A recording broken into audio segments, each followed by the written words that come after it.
Hi everyone, it's Dr. Denny over at 4 Paws at Fulshire Veterinary Clinic, and Maddie and I are going to chat about how you can prevent fleas and ticks on your dog. Dr. Denny, how can I keep my dog from getting fleas and ticks? The great news is that we can get them on flea and tick prevention, and it's super effective.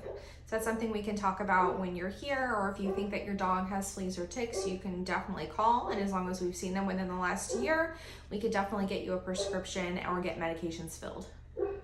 How do I know what is the best prevention for my dog? So that's a conversation that we're gonna have, right? So it's gonna be based on what your lifestyle is, what your dog's lifestyle is, what your budget is, what possible other illnesses does your dog have that may or may not make him a good candidate for certain medications. But that's a conversation that we're gonna have in the exam room. Is flea prevention needed year-round?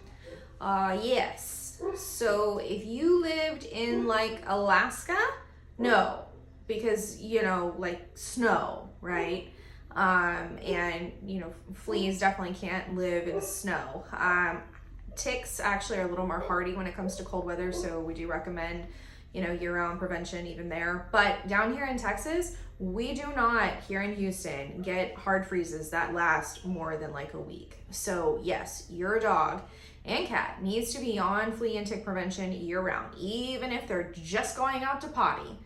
I mean, that could be like a 5-minute little ordeal, and they come back, they have a tick on them, and the tick can bite them or get off them and bite you. And it happens. It happens. How do I control fleas and ticks in my dog's environment?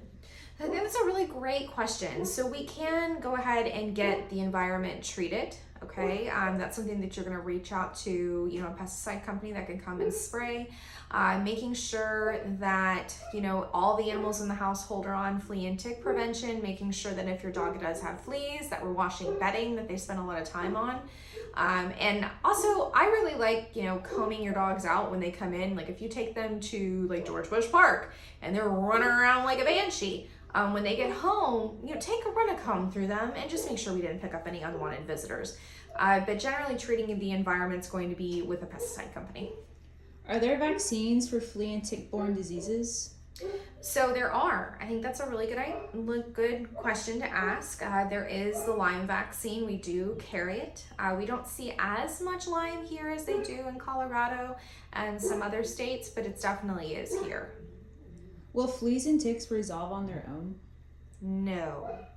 Well, I mean, unless the animal is no longer living, then there's no blood flowing, so then they would go away. But no, as long as it's a live, breathing, blood flowing, dog, they're not going to go anywhere. I wish. That would be awesome. You could be like, wave a magic wand and whoosh, goodbye fleas and ticks, and that's just not how it works. Are there home remedies to prevent fleas and ticks? So if you get on Google or Yahoo or whatever search engine you want, there's going to be quote unquote some holistic things that you can try. In my experience, they don't work. You are more than welcome to do them. I think there's like diatomaceous earth and there's some other ones. But in my experience, it usually doesn't do any good. All right, guys, I hope this helped answer any additional questions that you might have about fleas and ticks on your dog. If you do, once again, think that your dog has fleas or ticks, or if now after watching this video, you're like, oh, they actually are exposed just by going out to potty and back inside, please give us a call and we can get your dog or your cat on flea and tick prevention. Thanks, guys.